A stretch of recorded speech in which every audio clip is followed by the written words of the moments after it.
Ladakh is a mountain desert across the Indian Himalayas. In the rain shadow of the mighty mountains, it's so high and dry that it's often called moonland. It looks more like a moonscape or a Marsscape. Well, this one is a picture of the Mars. Often called Little Tibet, this region remains landlocked, cut off from the rest of the world for half the year. Temperatures range from -30 to +30. Hi, I'm Sonam Wangchuk, a simple indigenous tribal from this remote Ladakh. I was born in an even remoter tiny village of 5 households. But that was a long time ago. Today, my village has grown 100% to become a village of 10 households. Perhaps still a little bit smaller than your city. We had no schools in our village, so I learned from the farmers, from the rivers, trees, animals, and above all, from my mother. I picked up English and other languages from the radio and meeting people from different countries. Later went to some schools and finally finished mechanical engineering. We love our Ladakh so much that while my engineering schoolmates went to Bangalore, Mumbai and the Silicon Valley, I came back to Ladakh and started solving problems of the people. Children's problems in school education, people facing harsh cold winters, and farmers facing water shortage in the face of climate change. I've been doing these things for the last 30 years and the world has been very generous. They have not only acknowledged but admired my work with various awards in different parts of the world. But today I have come here not to talk more about these things but to share with you a bigger challenge that Ladakh is facing and to seek your support in solving our problem. Yes, you can solve our problem, and not only that, you have the power to even avert a world war. Let me explain how. This is Ladakh. You see the famous Indus River flowing, and over there the dark mountains. Across that are the valleys of Nubra and Changtang, where we share our border with Tibet, which is now occupied by China. You may have heard that for the past few weeks, Chinese army has intruded deep inside Indian territory. This has been happening over years, and our shepherds who raise the famous Kashmir goats have lost a lot of their pastures and are in deep trouble. Now, the Indian army is there in large numbers across those mountains, matching China's soldier to soldier, bullet to bullet. But I don't think that is a solution. Both these countries are nuclear powers. And push comes to shove, India doesn't need all of its 160 nuclear weapons to raise all Chinese cities, and vice versa. And that could soon escalate into a full-fledged world war, World War III. Therefore, I have come to seek your support in solving this.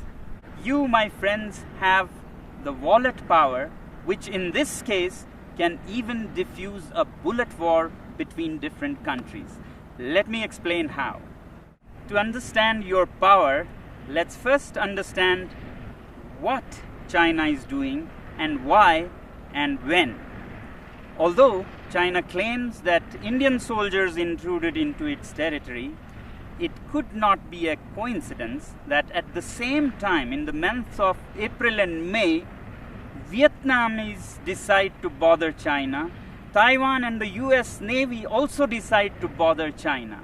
And the timing is important. This is the time when the whole world is dealing with the pandemic. Who would even think of border disputes?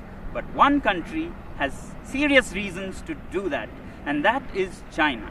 China, being a totalitarian regime, fears not so much the bullet power of India or the US. What it fears most is its own people.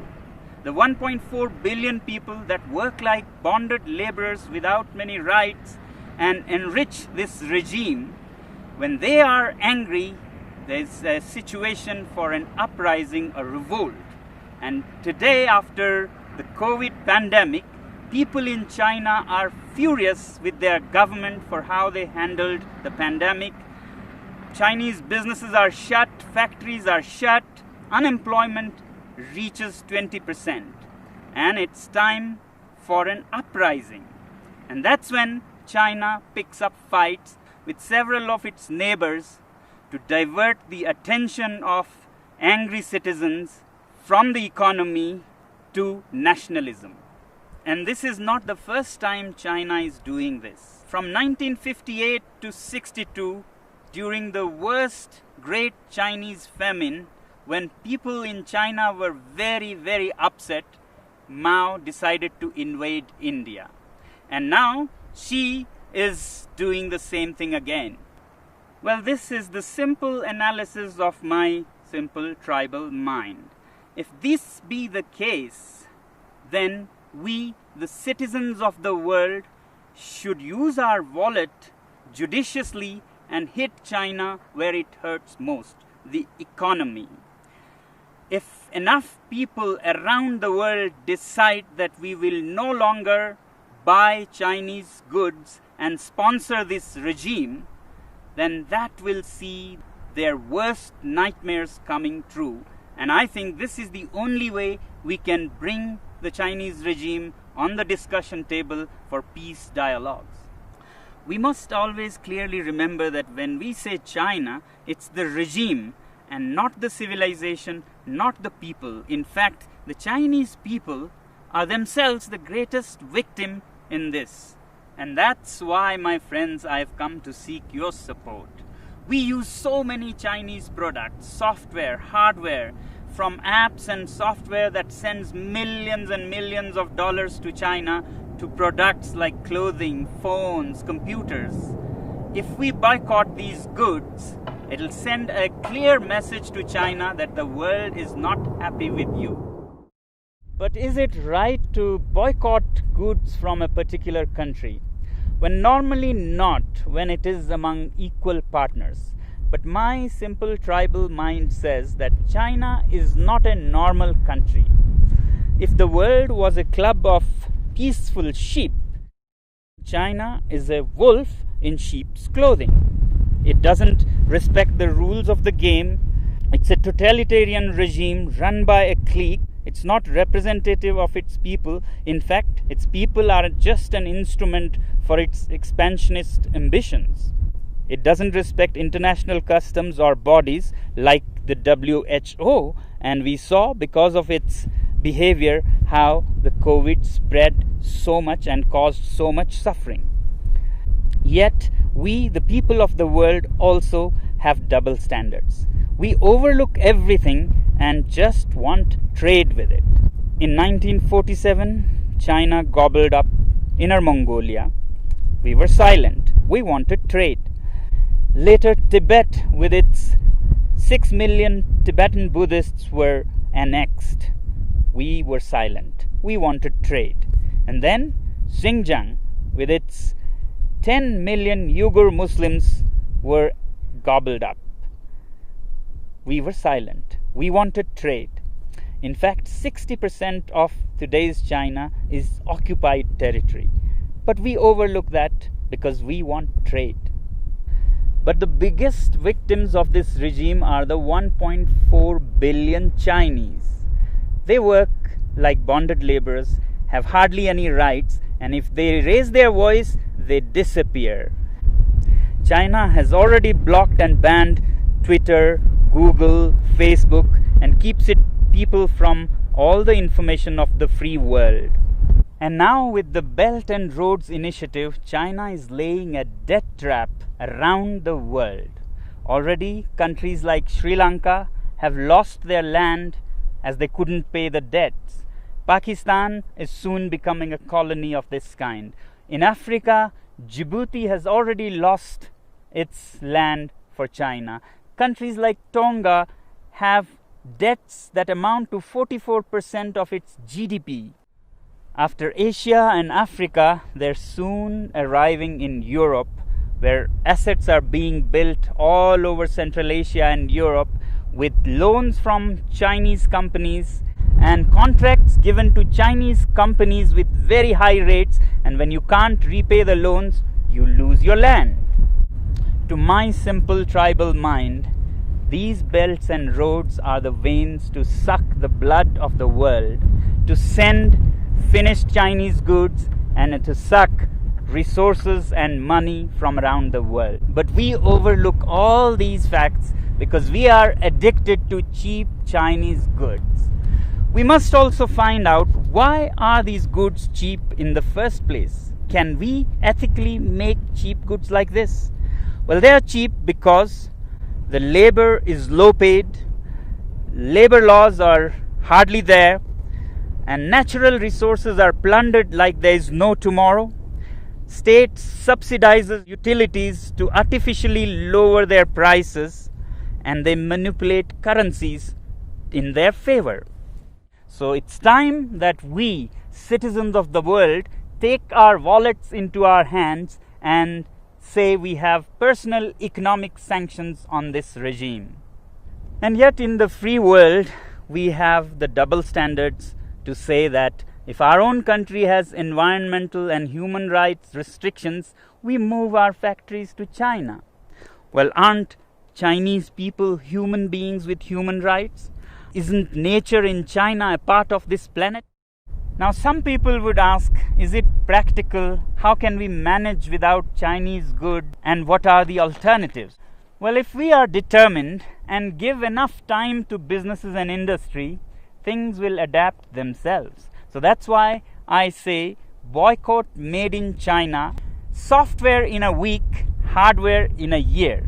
So your software apps like TikTok, Hello that you have on your mobile phones, you can immediately uninstall and uninstall in millions so that China gets a message. As for hardware like phones, computers, clothing, we take a year and slowly choose products sourced out of the free world. And my simple tribal analysis says that if you give time and clear determination, then businesses will adapt. A new ecosystem will develop where there'll be enough goods to cater to people who don't want to buy Chinese goods. Just like vegan people or Jain community, they don't eat certain things, they don't go hungry. Businesses adapt and they get what they want with time. As for replacements and alternatives to Chinese goods, I really don't think that we need an alternative for everything. We have been buried under cheap Chinese goods. We have made our houses into museums cluttered with cheap things that we don't even need. Why do we need 10 pairs of shoes? Why can't we do with 3 pairs of shoes made very nicely by local craftsmen? Why do we let these goods pollute our rivers, lakes? Can we learn to live simpler? These lockdowns have actually taught us that we can be happy with much less. So can we also think out of this box and talk about a simpler life with local products? If you want to learn more about how to live happily with simpler lives, please look up our movement, ilivesimply.org. You may not agree with me, but if we keep appeasing China because of our addiction to trade with it and overlook everything else, my simple tribal mind says that we might even be repeating history. How in the late 1930s, the British government led by Chamberlain kept appeasing Hitler and giving in to its demands, finally led to the Second World War.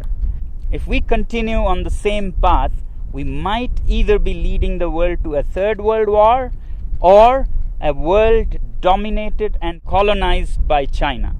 Let me help you understand further what our addiction to trade with China can land us into. Here's a story of the great Indian monkey trap.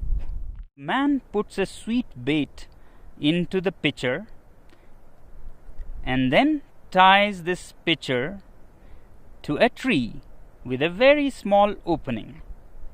And the monkey comes, puts his hand into the pitcher, grabs the sweet.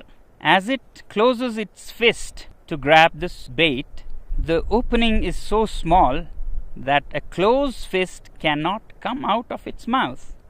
But the monkey does not understand that all it has to do is let go of its little booty to free itself from slavery.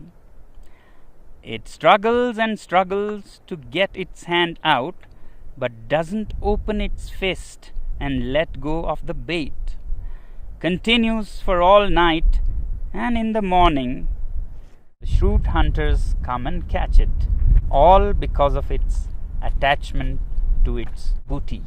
I hope we are more evolved than monkeys and can let go of such baits. Well, this is all that the last citizen from the remotest part of the planet can say. The choice is yours.